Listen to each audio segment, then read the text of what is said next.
స్టేషన్లోనే ప్రాణాలు విడుస్తా అంటూ లావణ్య హెచ్చరిస్తున్నారు. తనకు ప్రాణహాని ఉందని చెప్పినా న్యాయం చేయడం లేదంటూ లావణ్య ఆరోపిస్తున్నారు. ఇక లావణ్య రాజ్ తరుణ్ వివాదం మరొకసారి రచ్చకెక్కిన నేపథ్యంలో తాజాగా గత 2-3 రోజులుగా మరొకసారి లావణ్య వ్యవహారం చర్చనీయాంశంగా మారింది. లావణ్య రాజ్ తరుణ్కు సారీ చెప్పి సైలెంట్గా ఉందనుకుంటున్న సమయంలో ఇక రాజ్ తరుణ్ పేరెంట్స్ లావణ్య ఉంటున్న విల్లా దగ్గరికి వెళ్ళడం, దీంతో మరొకసారి లావణ్య రాజ్ తరుణ్ వ్యవహారం చర్చనీయాంశంగా మారింది. దీంతో లావణ్య రాజ్ తరుణ్ పేరెంట్స్పై కేసు పెట్టేందుకు పోలీస్ స్టేషన్కి వెళ్ళింది.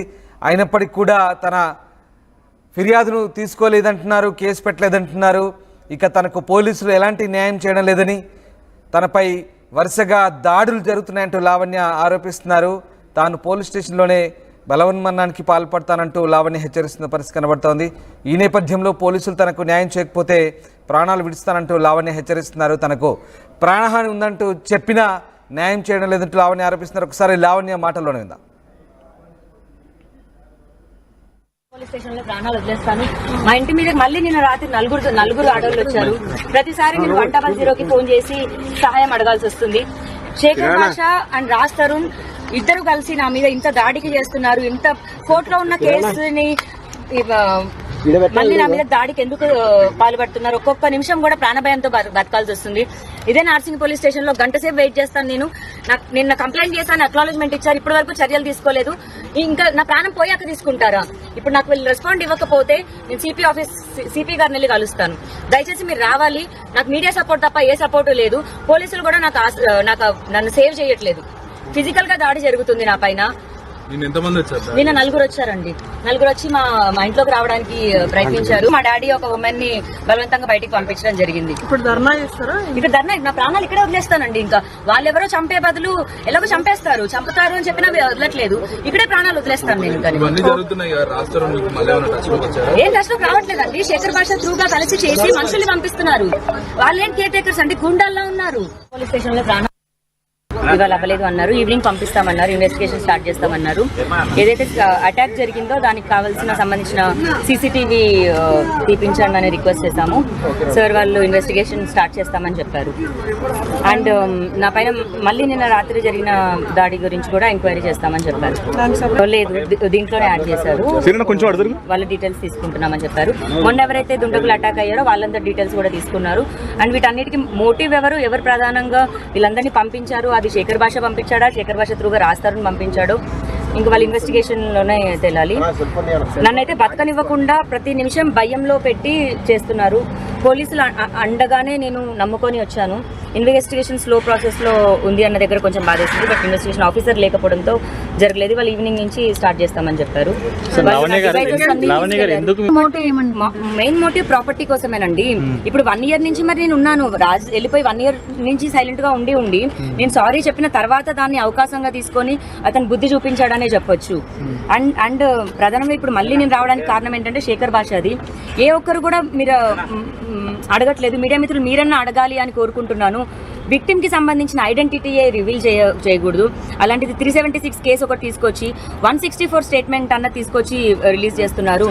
164 స్టేట్మెంటే జడ్జికి విక్టిమ్ కి మధ్యలో జరిగే ఒక ప్రైవేట్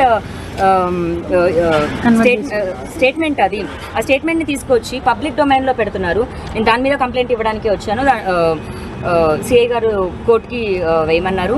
మేము మండే కోర్టుకి వేస్తున్నాము. ఆ ఎవిడెన్స్ కోర్టు నుంచి వచ్చిన కాపీ, అది కోర్టు నుంచి వచ్చిన కాపీ శేఖర్ భాష చేస్తున్నందుకు శేఖర్ భాష పైన చర్యలు తీసుకోవాలని మేము కోర్టును కోరుతాం. తర్వాత అంటే నేను లాస్ట్ 1 year ని ప్రొలాంగ్ చేసుకుంటూ వస్తున్నాను. సర్వైవల్ మాకే కష్టంగా ఉంది. ఇంట్రెస్ట్ ఎక్కడి నుంచి కట్టేది?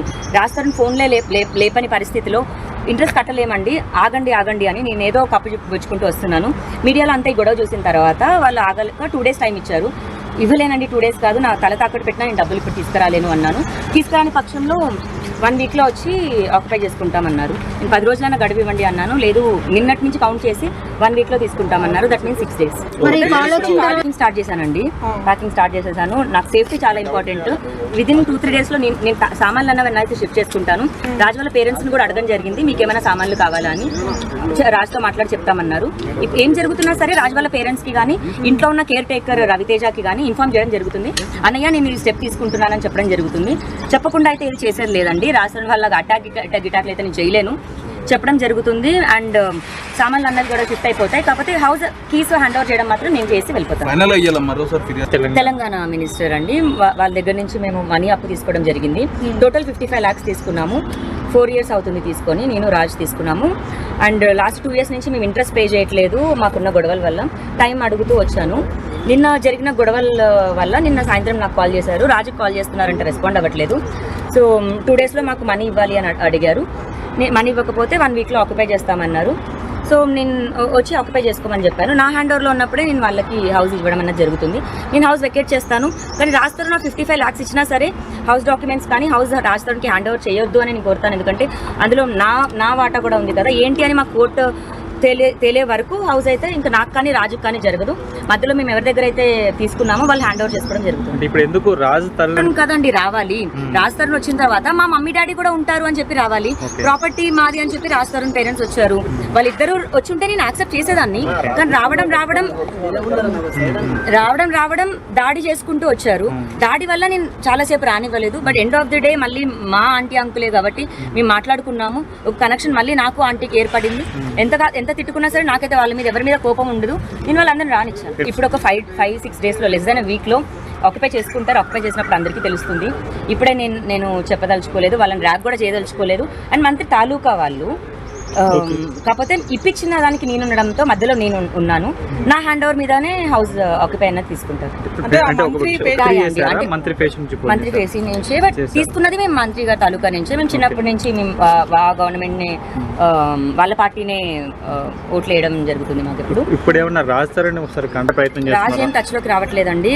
రాడు కూడా రాజ్ తరుణ్, శేఖర్ భాష వీళ్ళందరూ చాలా బిజీగా ఎంతసేపటికి నన్ను హ్యూమిలేట్ చేయాలి, నా పరువు తీయాలి, నన్ను చంపేయాలని చూస్తున్నారు. మరి ఏం చేయబోతారో కూడా నాకు తెలీదు. బట్ ఇప్పుడు వారం వరకు అయితే నాకు ప్రొటెక్షన్ కావాలని అడిగాను. హౌస్ హ్యాండ్ ఓవర్ చేసే వరకు అయితే అట్లీస్ట్ నేను ఉండాలి కదా.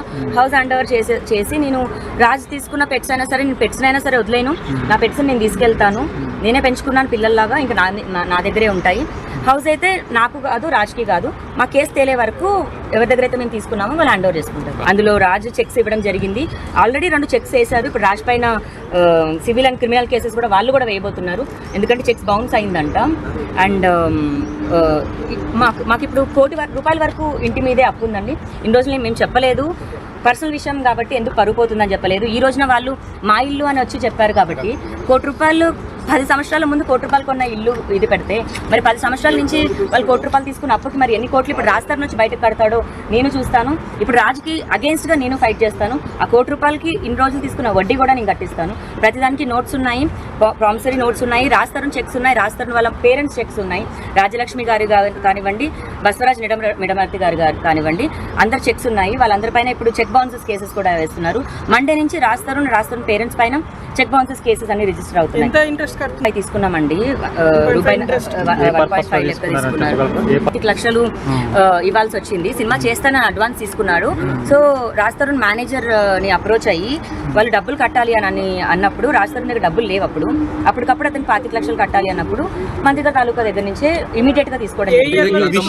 బట్ రాజతరుణ్కి అయితే తెలుసు, ఎందుకంటే సంతకాలు పెట్టింది అతనే. అఫిడవిట్ లో సంతకాలు పెట్టి ఒరిజినల్ డాక్యుమెంట్స్ 21లో అండి.